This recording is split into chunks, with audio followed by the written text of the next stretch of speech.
What this debate did was to distract attention from other aspects of the energy plan, which called for increased dependence on imported oil.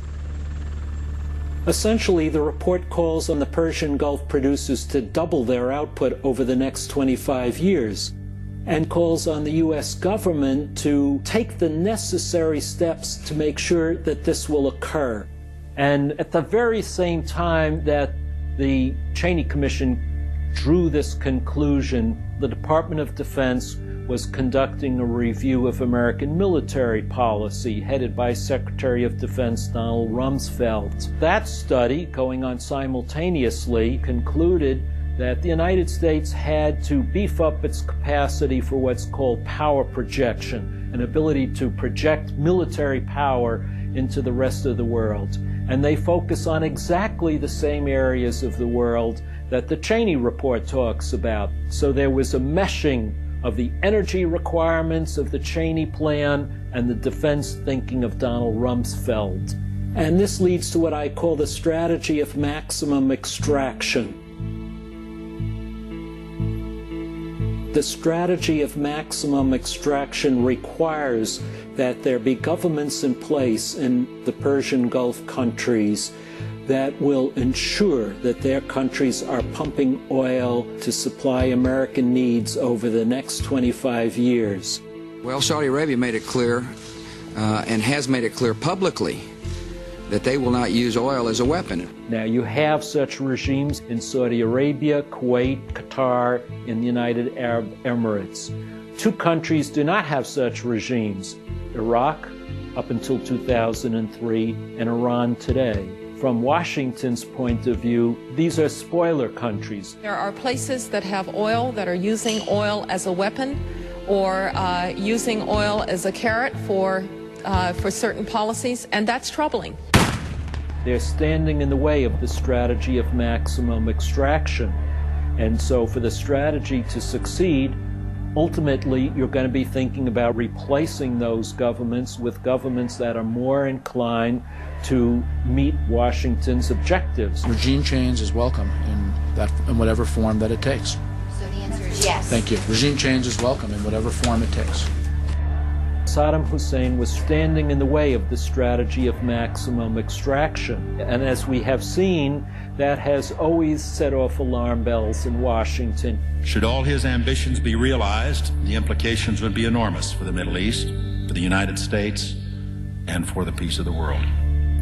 This is what I think Dick Cheney was saying in his speech of August 26, 2002, before the Veterans of Foreign War, a speech which highlights the threat posed by weapons of mass destruction. Armed with an arsenal of these weapons of terror and seated atop 10% of the world's oil reserves, Saddam Hussein could then be expected to seek domination of the entire Middle East, take control of a great portion of the world's energy supplies, directly threaten America's friends throughout the region. In fact, Dick Cheney used almost exactly the same language in September 1990 before the Senate Armed Services Committee. Iraq controlled 10% of the world's reserves prior to the invasion of Kuwait. Once Saddam Hussein took Kuwait, he doubled that to approximately 20% of the world's known oil reserves. He was clearly in a position to be able to dictate the future of worldwide energy policy, and that gave him a stranglehold on our economy and on that of most of the other nations of the world as well. And so when I say that the war in Iraq was about oil, I say this in geopolitical terms, in line with the Carter Doctrine, the Eisenhower Doctrine, and the Truman Doctrine going back to FDR. What matters to the United States and to all of these presidential doctrines is control over the flow of Persian Gulf oil. Look, I've been a member of 4 administrations. In every one of those administrations, we had as a written national security policy that we would go to war to protect the energy reserves of the Persian Gulf, if necessary. The administration went to war saying it was all about weapons of mass destruction. I believe that they believe that. I'm not saying that they believed it was about oil. I'm saying it is about oil, and that I believe it was necessary to get Saddam out of there. And yet this administration, like others before it, has consistently denied that oil is a reason for going to war. Oil. Is it about oil?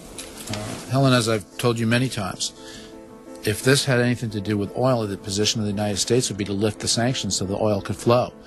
This is not about that. This is about... The issue is not about Iraqi oil.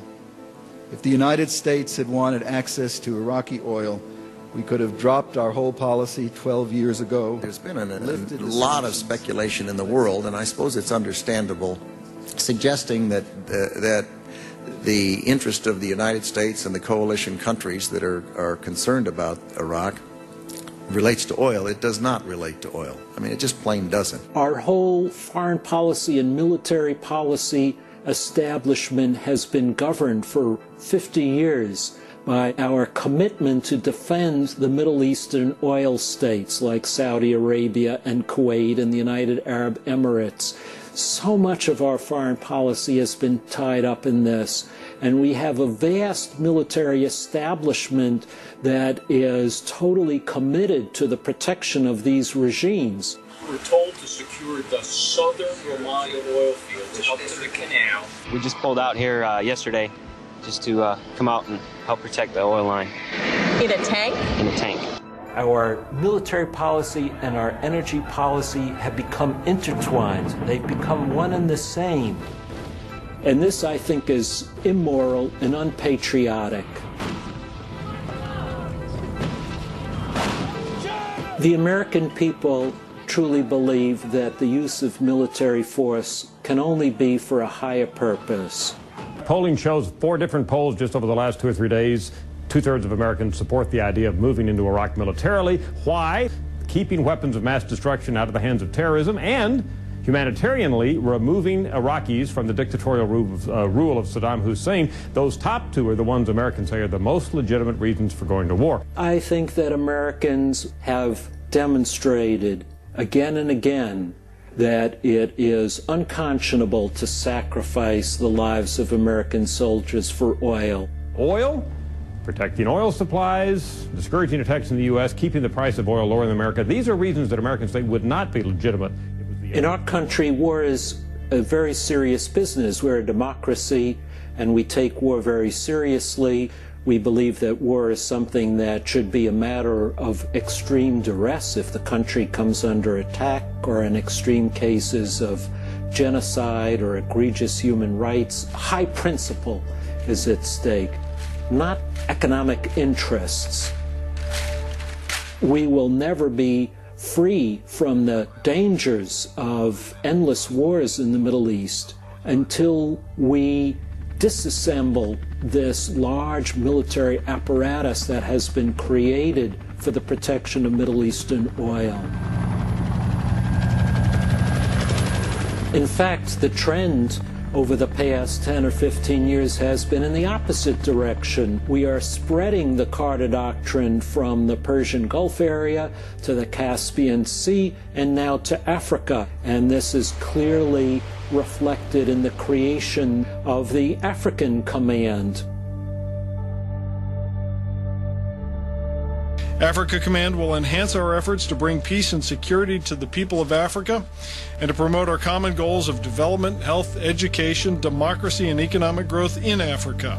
This is the first new regional military command to be created since the Central Command was created in 1980. This command will enable us to have a more effective and integrated approach than the current arrangement of dividing Africa between Central Command and European Command, an outdated arrangement left over from the Cold War. And in my view, this is directly related to the growing importance of African oil to the United States.